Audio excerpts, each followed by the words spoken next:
বন্ধুরা, আজকের মুভিতে রাস্তাঘাটে চলার পথে আমাদের সাথে কিভাবে চুরি হয় এটা খুব সহজে ফুটিয়ে তোলা হয়েছে। সেই সাথে কিভাবে ছিনতাই, জুয়া এসব কাজগুলো করা হয় সেগুলো বুঝতে পারবেন। গল্পটিতে বেশ কিছু সাইকোলজিক্যাল ট্রিক রয়েছে যেগুলো আপনাকে ভাবতে বাধ্য করবে, আর সেই সাথে রয়েছে অসাধারণ কিছু টুইস্ট। তো চলুন সাইকোলজির এই খেলা নিজেকে হারিয়ে যাওয়া যাক। So hello everyone, welcome to cinema শহর, আর আমি শাকিল আছি আপনাদের সাথে। শুরুতে আমরা নিকি নামে একজন চরিত্রকে দেখি। সে একটা 5 স্টার হোটেলে বসে খাবার খাচ্ছিল। তখনই তার কাছে একজন মহিলা আসে। তার নাম হলো জেস। জেস তাকে অফার করে যে কিছুক্ষণের জন্য তার বয়ফ্রেন্ড হওয়ার জন্য, কারণ একটা লোক তাকে খারাপ নজরে দেখছিল আর তার পিছু করছে। নিকি এটা শুনে রাজি হয়ে যায়। আসলে জেসের প্ল্যান ছিল নিকিকে লুট করা। তো এরপর একটা রুমের ভিতরে গিয়ে তারা ভালোবাসা আদান প্রদান করে। তখনই সেখানে সেই লোকটি চলে আসে এবং তাদেরকে এই অবস্থায় দেখে নিকিকে বন্দুক তাক করে। তখন নিকি বন্দুক দেখে বলে, চালাও গুলি। তখনই জেস বলে তারা ধরা পড়ে গেছে, তাদের প্ল্যান ফেল হয়ে গেছে। নিকি তখন বলে তাদের প্ল্যানের ব্যাপারে সে আগে থেকেই জানতো, যে তারা তাকে লুট করার জন্য এসব নাটক করবে। নিকি তাদেরকে বলে তারা যদি কখনো চুরি করে ততক্ষণ পর্যন্ত কাউকে বলবে না যতক্ষণ পর্যন্ত না সাকসেস হয়। সাকসেসফুল হওয়ার আগ পর্যন্ত তাদেরকে মিথ্যা কথা বলেই যেতে হবে।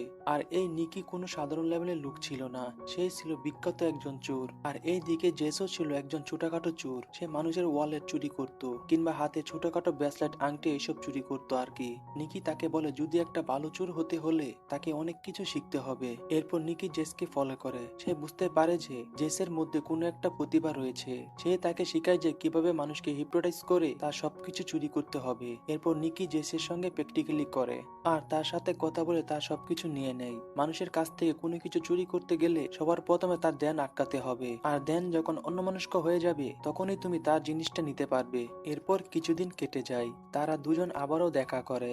জেস নিকিকে বলে সে তার সাথে চুরি করবে আর একজন প্রফেশনাল চোর হয়ে উঠবে। নিকি প্রথমে রাজি হয় না তাকে তার সাথে নিয়ে যাওয়ার জন্য। অনেক রিকোয়েস্ট করার পর তাকে তার সাথে নিয়ে নেয়। এরপর সেখানে একজন লোক চলে আসে আর তার নাম হলো হোস্ট। হোস্ট নিকিদের টিমের একজন ছিল। সে জেসকে তাদের টিমে অভিনন্দন জানায়। এরপরে তারা খুনসুটি করে। নিকিদের একটা বড়সড় টিম রয়েছে যাদের একমাত্র কাজ হলো চুরি করা। এরপর তারা একটি বাজারের মতো এরিয়ায় চলে আসে, কারণ এখানে তারা টিম বানিয়ে চুরি করবে। একজন চুরি করবে আর চুরি করা সেই মাল অন্যজন নিয়ে যাবে। আসলে এটা ছিল জেসের জন্য একটা পরীক্ষা মাত্র, জেস আসলে কতটা দক্ষ আর সে টিমে আসার যোগ্য কিনা সেটা যাচাই করার জন্য। এরপরে দেখা যায় জেস তার কাজ আসলে সুন্দর করেই পার করছে। দৃশ্য পরিবর্তন করে দেখা যায় নিকি সে একটা মহলের ভিতরে জেসের উপর জোরে জোরে চিল্লাতে থাকে। আসলে এটাও তাদের চুরির একটা প্ল্যান, আর এই প্ল্যানের সম্পর্কে জেস জানতোই না। যখন নিকি জেসের উপর চিল্লাতে থাকে তখন সেখানে যত লোক ছিল সবার ধ্যান নিকির উপর চলে আসে। এই সুযোগে নিকির টিমের লোকেরা তাদের ব্যাগ চুরি করে নিয়ে যায়। নিকির কাজ ছিল মানুষের ধ্যান আটকানো, আর টিমের লোকের কাজ ছিল জিনিসপত্র চুরি করা। এই শহরে যতগুলো হোটেল বা রেস্টুরেন্ট রয়েছে সবখানে চুরে ভর্তি ছিল। কেউ টিম বানিয়ে চুরি করত, আবার কেউ একা একাই চুরি করত। এরা মানুষের থেকে তাদের ক্রেডিট কার্ড চুরি করে নিত, আর কয়েক সেকেন্ডের ভিতরে ক্রেডিট কার্ডের সকল ইনফরমেশন কপি করে নিত। আর যার কাছ থেকে এটিএম কার্ড চুরি করে তার বোঝার আগে আবার সেখানে রেখে দিত। তবে যার এটিএম কার্ড চুরি করতো সে যদি বুঝতে পারতো তার এটিএম কার্ড চুরি হয়ে গেছে, তখন ব্যাংক থেকে 1 ঘন্টার ভিতরে অ্যাকাউন্ট লক করে দিত। এছাড়া তারা এটিএম মেশিনের উপর নকল একটি এটিএম মেশিন লাগিয়ে রাখতো, আর এই নকল মেশিনের নাম ছিল স্ক্যানার মেশিন। এই মেশিন মানুষের সকল এটিএম কার্ডের ডাটা কপি করে রাখতো। এরপর তারা এই ডাটা ব্যবহার করে পরবর্তীতে এটিএম থেকে টাকা তুলে নিত। এরপর দেখা যায় জেস নিকিদের আড্ডাখানায় আসে। সেখানে তারা চুরি করা সকল জিনিসপত্র রেখে দিত। আর তাদের টিমের মোট 30 জন মেম্বার রয়েছে। এদের মধ্যে যদি কাউকে পুলিশে ধরে নিয়ে যায় তাহলে তারা পুলিশকে ঘুষ দিয়ে তাকে ছাড়িয়ে নিয়ে আসে। চুরির পরে যে যত টাকা ইনকাম করেছে সেগুলো ভাগাভাগি করে নিয়ে যায়। সেখানের একটা হার জেসের খুব পছন্দ হয়। নিকি তখন বলে চুরির কোনো জিনিসপত্র তাদের কাছে রাখা যাবে না। যদি কোনো জিনিসপত্র তাদের কাছে রাখা হয় তাহলে তারা ফেসে যাবে। ধীরে ধীরে নিকি আর জেস তারা দুজন দুজনকে পছন্দ করতে শুরু করে। এরপরে সিনে দেখা যায় ফরহাদ আর জেস এক জায়গায় বসে চুরির প্ল্যান করছিল। তখন ফরহাদ হার্ট অ্যাটাকে নাটক করে, আর এটা ছিল তাদের একটা চাল মানুষের ধ্যান আটকানোর জন্য। ফরহাদ যখন অ্যাক্টিং করে তখন জেস চিল্লিয়ে মানুষের সাহায্য চাইতে থাকে। সেখানে সবার মনোযোগ সেই দিকে চলে যায়। এই সুযোগে তাদের টিমের লোকেরা সবার ওয়ালেট, গড়ি, মোবাইল এগুলো চুরি করতে থাকে। তারা মোটামুটি মানুষের সাইকোলজিক্যাল জানতো, কিভাবে মানুষের ধ্যান অন্যদিকে আটকানো যায় সেটা খুব ভালো করে রপ্ত করেছিল। তখন জেস একজন বয়স্ক লোকের হাত থেকে একটি গড়ি চুরি করে ফরহাদের পকেটে ঢুকিয়ে দেয়। সেখানে হোস্ট বসেছিল, সে একজনের ওয়ালেট চুরি করে তার পকেটে ঢুকিয়ে নেয়। সবাই চুরি করার পর নিকি তাদেরকে জানায় গত এক সপ্তাহে যতগুলো চুরি করেছে আর সবকিছু খরচ বাদ দিয়ে তাদের কাছে $1.2 মিলিয়ন রয়েছে। এটা শোনার পর সবাই অনেক খুশি হয়ে যায়। নিকি তাদের সবাইকে বলে তাদের সবার হিসাব সময় মতো পেয়ে যাবে। সেই রাতে তারা বেশ কিছু সময় এনজয় করে। এরপর তারা যে যার মতো আলাদা হয়ে যায়। পরের দিন হোস্ট নিকিকে সেই $1.2 মিলিয়ন দিয়ে দেয়। এরপর তাকে বলে সে যেন এই টাকা দিয়ে জুয়া না খেলে। এরপর নিকি আর জেস একটা স্টেডিয়ামে আসে খেলা দেখার জন্য। তারা দুজন ম্যাচ দেখতে দেখতে একটা সিদ্ধান্ত নেয় যে তারা একটা খেলা খেলবে, যে সঠিক বলতে পারবে সে জিতে যাবে। তখন নিকি একটা লোককে দেখিয়ে বলে সে যদি ক্যাচ ধরতে পারে তাহলে সে হেরে যাবে, আর যদি না ধরতে পারে তাহলে সে জিতে যাবে। তো সেই লোকটি ক্যাচ ধরতে পারেনি, এর জন্য নিকি এখানে জিতে যায়। এরপর তারা একটি মেয়েকে নিশানা করে। মেয়েটি স্টেডিয়াম থেকে বাইরে বের হবে, তখন তাকে পিছন থেকে কেউ দেখবে এবং কতজন তাকে দেখে সেটা তাদেরকে বলতে হবে। তাদের দুজনের মধ্যে যদি কেউ সঠিক বলতে পারে বা কেউ তার আশেপাশে থাকে তাহলে সে $10 জিততে পারবে। তখন তাদেরকে কিছু সময় ধরে একজন চাইনিজ লোক দেখছিল। সেই চাইনিজ লোকটা বলে সেও তাদের সাথে খেলবে, আর এই চাইনিজ লোকটার নাম হলো লি ইউহান। নিকি তখন রাজি হয়ে যায়। তখন নিকি বলে এই মেয়েকে 3জন লোক পিছনে ফিরে দেখবে। মিস্টার লিউ বলে 5জন লোক দেখবে। জেস বলে 8জন লোক দেখবে। তো মেয়েটা যখন স্টেডিয়াম থেকে বাইরে বের হচ্ছিল তখন দেখা যায় 7জন লোক তাকে দেখছে। তখন জেস জিতে যায় কারণ সে খুব কাছাকাছি উত্তর দিয়েছিল। তারা দুজন হেরে যাওয়ার পর তারা $10 করে দিয়ে দেয়। এরপর তারা দুজন খেলার ব্যাপারে $1000 করে বাজি ধরে। তখন জেস বলে সে খেলার ব্যাপারে কিছুই জানে না, তাই সে বাজি ধরবে না। নিকি বলে এই ম্যাচ প্লান্টিক হবে, কিন্তু লিউ বলে প্লান্টিক হবে না। তখন দেখা যায় এই ম্যাচে লিউ হেরে যায়। এরপর লিউ $1000 নিকিকে দিয়ে দেয়। তারপর তারা $5000 করে বাজি ধরে। তখন নিকি বেশ কিছু সময় ধরে ভাবতে থাকে সে খেলবে কি খেলবে না। এরপর সে খেলার জন্য রাজি হয়ে যায় কারণ সে তো অলরেডি $1000 জিতে নিয়েছে। আর আমরা তো জানি মানুষের লোভ মানুষের জীবনকে নষ্ট করে দেয়। এরপর সেই লোকটা বলে প্লেয়ার বল ধরে দৌড়াবে কিন্তু ছুড়ে মারবে না। আর তখন সেটাই হয়, প্লেয়ার বল ধরে দৌড়ায় কিন্তু ছুড়ে মারে না। এর ফলে নিকি $5000 হেরে যায়। তারপর নিকি সেখান থেকে উঠে যাচ্ছিল। তখন লোকটি বলে সহজ একটি গেম খেলবে, প্লেয়ার বলটা গোলে ছুড়ে মারবে, যদি গোল হয় তাহলে নিকি জিতে যাবে। তবে দেখা যায় এবারও নিকি জিততে পারে না আর $10,000 হেরে যায়।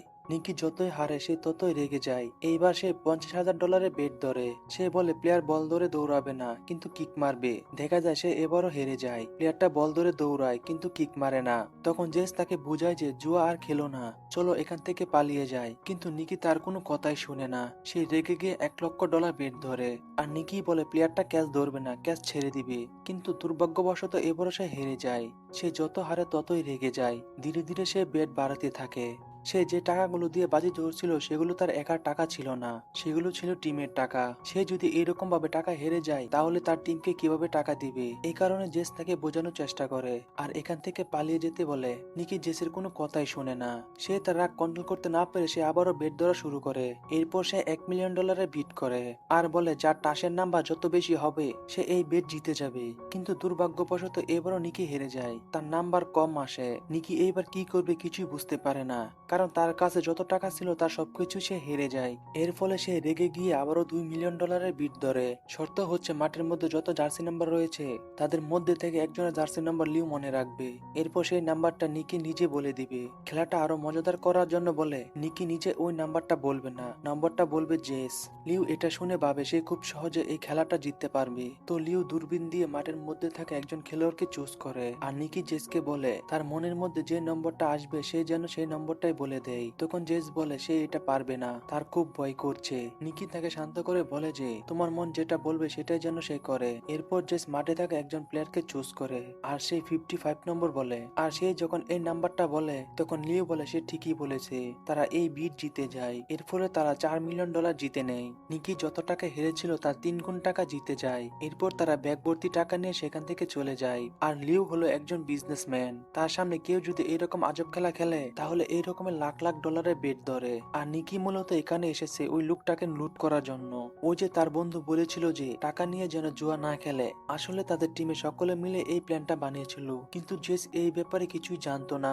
জেসের রিয়াকশন সেখানে যা ছিল তার সবকিছু ছিল অরিজিনাল। সে যখন জানতে পারে যে এটা তাদের প্ল্যান ছিল তখন সে পুরোপুরি হতবাক হয়ে যায়। সে নিকিকে জিজ্ঞেস করে সে যদি সব টাকা হেরে যেত তাহলে কি হতো। নিকি বলে সে ততক্ষণ পর্যন্ত বিট করতো যতক্ষণ পর্যন্ত না সে জিতে। এরপর তারা দুজন আলাদা আলাদা হয়ে যায়, কিন্তু জেস এটার জন্য মোটেও প্রস্তুত ছিল না। জেস ভেবেছিল তারা দুজন দুজনকে ভালোবেসেছে এবং একসঙ্গে জীবন কাটাবে। সে এমনটা আশাও করেনি যে তারা এরকম ভাবে আলাদা হয়ে যাবে। নিকিও তাকে ভালোবাসে, কিন্তু নিরাপত্তার জন্য আলাদা হয়ে গেছে তারা দুজন। তারা যদি একত্র থাকে তো ধরা পড়ে যেতে পারে। এরপরে দিশা পরিবর্তন করে 3 বছরের পরের সিন দেখানো হয়। দেখা যায় একজন রেসার নিকির সাথে কথা বলে, আর এই রেসারের নাম হলো গরিবা। সে একজন রেসার চ্যাম্পিয়ন। তার কাছে এমন একটি ডিভাইস রয়েছে যেটা গাড়ির গতিকে অনেক পরিমাণে বাড়িয়ে দেয়, তাই সে খুব সহজে অন্য গাড়িগুলোকে বিট করে এগিয়ে যেতে পারে, আর সে খুব সহজে রেসটা জিততে পারে। গরিবা নিকিকে বলে সে যেন তার অপোনেন্ট ম্যাককে এমন একটি ডিভাইস বানিয়ে দেয় যেটা প্রথমে অনেক স্পিড করবে, কিন্তু পরে সেটা আস্তে আস্তে স্লো হয়ে যাবে। আর এটা বানানো হয় কম্পিউটার প্রোগ্রামের মাধ্যমে। গরিবা চায় সেই জন্য এই রেসটা জিতে যায়, আর তার যে অপোনেন্ট আছে সে যেন হেরে যায়। এই কাজটা করার জন্য গরিবা নিকিকে $1 মিলিয়ন দিতে চায়। এই জন্য সে নিকিকে বেছে নিয়েছে। আর পিছনে যে বয়স্ক লোকটা ছিল সে নিকিকে পছন্দ করতো না, সবসময় তাকে ফলো করতো। তখন তারা একটা প্ল্যান বানায়, কালকে রাত্রে পার্টিতে গরিবা নিকিকে অপমান করবে, এমনকি ধাক্কাধাক্কিও হবে তাদের, যাতে বুঝতে পারে গরিবা নিকির দুশ্মন। আর এভাবে ম্যাক আর নিকি বন্ধু হতে পারবে। তারা তাদের প্ল্যান মতো কাজ চালিয়ে যায়। পার্টিতে নিকি বলতে থাকে গরিবা আসলে একজন চোর। মূলত নিকি এইসব করেছিল ম্যাকের নজরে আসার জন্য।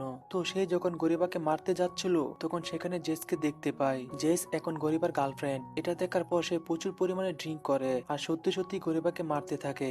কিন্তু তাদের যে প্ল্যান ছিল সেটা সাকসেসফুল হয়।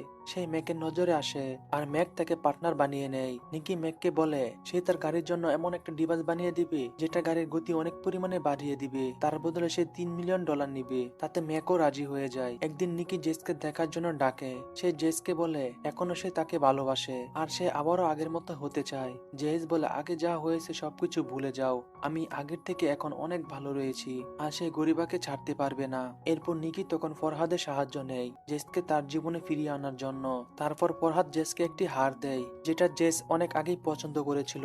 ফরহাদ আরো বলে নিকি তোমাকে অনেক ভালোবাসে। তোমরা যখন আলাদা হয়ে গিয়েছিলে তখন নিকি 2 বছর পর্যন্ত কিছুই করেনি। সে আগের থেকে অনেক পরিবর্তন হয়ে গেছে। জেস এই কথা শোনার পর সে সিদ্ধান্ত নেয় সে আবারও নিকির জীবনে ফিরে আসবে। এরপর তারা দুজন লুকিয়ে লুকিয়ে আবারও দেখাশোনা করতে শুরু করে, আর এইভাবে ভালোবাসা চালিয়ে যেতে থাকে।